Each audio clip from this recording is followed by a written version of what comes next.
Bismillahirrahmanirrahim. Assalamualaikum warahmatullahi wabarakatuh. Jumpa lagi dengan saya DH93. Kali ini saya akan mengisahkan biografi Syekh Nawawi Banara Al-Bantani. Nama lengkap Syekh Nawawi adalah Abu Abdul Mu'ti Muhammad bin Umar bin Arab bin Ali Banara Al-Jawi Al-Bantani. Ia lebih dikenal dengan sebutan Muhammad Nawawi Al-Jawi Al-Bantani. Dilahirkan di kampung Tanara, Kecamatan Tirtayasa, Kabupaten Serang, Provinsi Banten. Ia dilahirkan pada tahun 1813 Masehi atau 1230 Hijriah. Ayahnya bernama Kiai Umar. Dari silsilahnya, Nawawi merupakan keturunan kesultanan yang ke-12 dari Maulana Syarif Hidayatullah Sunan Gunung Jati Cirebon, yaitu keturunan dari putra Maulana Hasanuddin Sultan Banten.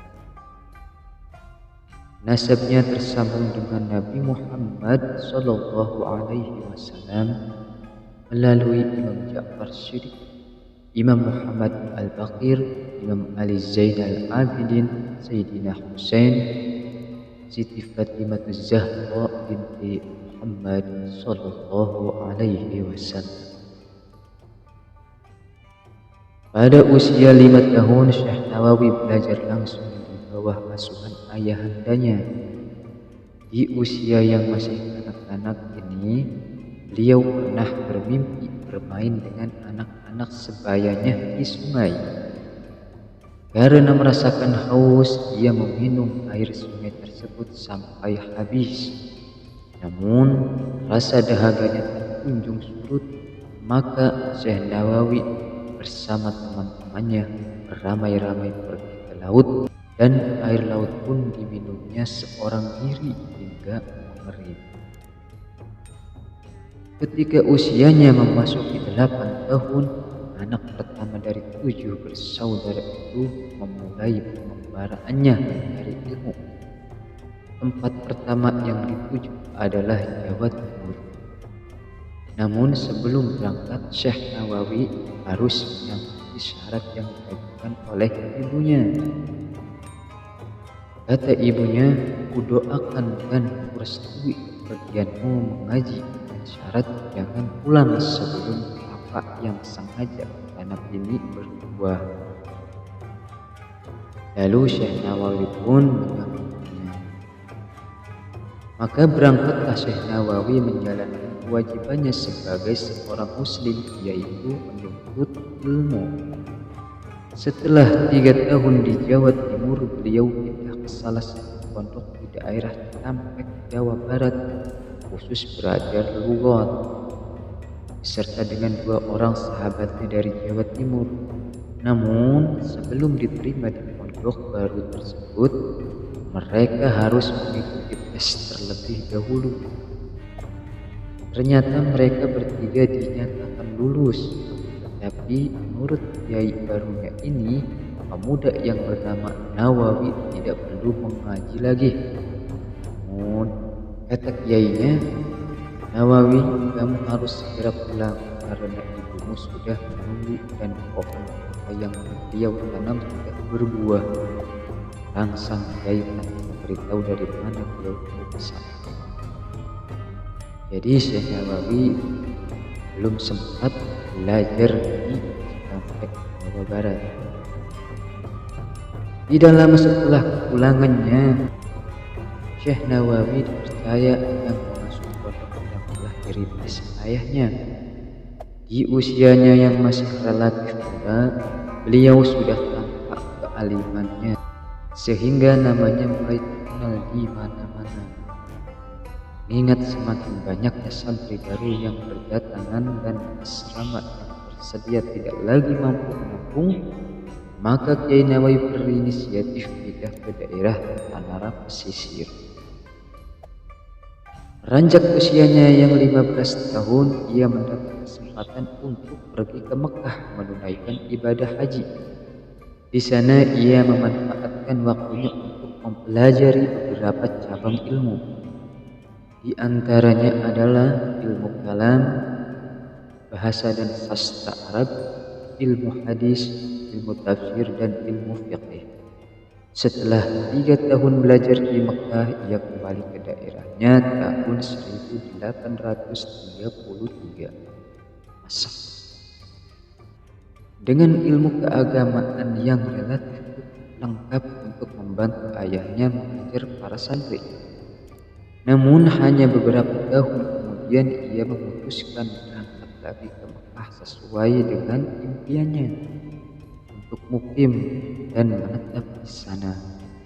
Di Mekah ia melanjutkan belajar ke guru-gurunya yang terkenal.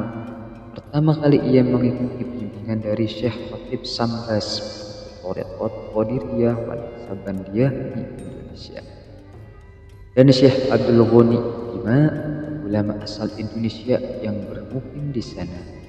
Setelah itu belajar pada Sayyid Ahmad Dimyati, Sayyid Ahmad Zaini Dahlan, yang keduanya di Mekah. Sedang di Madinah ia belajar pada Syekh Ahmad Khatib Al-Hambali.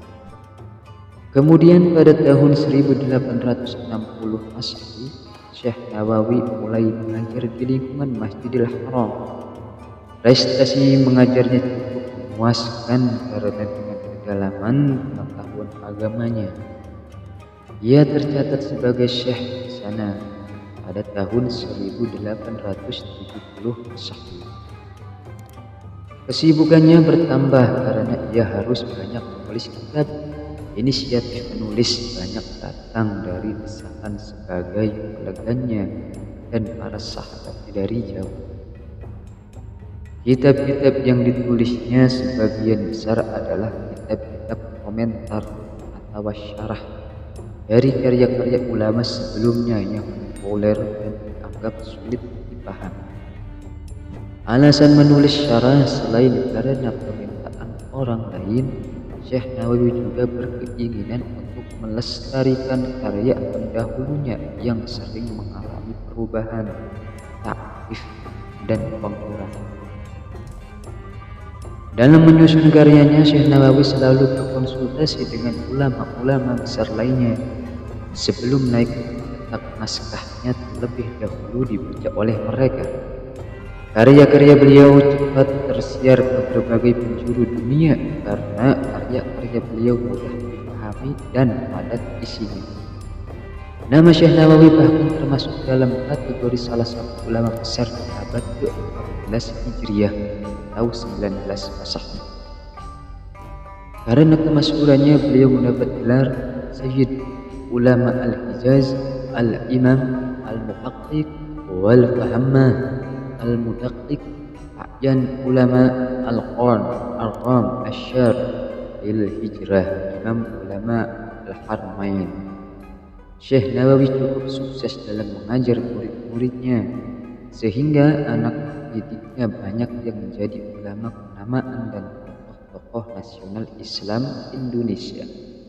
Di antaranya adalah Syekh Khalil Bangkalan Madura, Kyai Haji Hasyim Asy'ari dari Birong Jombang dari organisasi NU, Kyai Haji Hasyim Asy'ari dari Bawean, Kyai Haji Bagus Muhammad Asnawi dari Caringin Labuan, Pandeglang Banten, Kyai Haji Bagus Bakti dari Sempur Purwakarta. Syekh Nawawi Banten sebagai Maha Guru sejati. Nama Nawawi Banten sudah tidak asing lagi bagi umat Islam di Indonesia. Bahkan kebanyakan orang menjuluknya sebagai Imam Nawawi kedua. Imam Nawawi pertama adalah yang membuat syarah Sahih Muslim, Majmu' Syahrul Mu'adzab, Riyadhus Shalihin, dan lain-lain.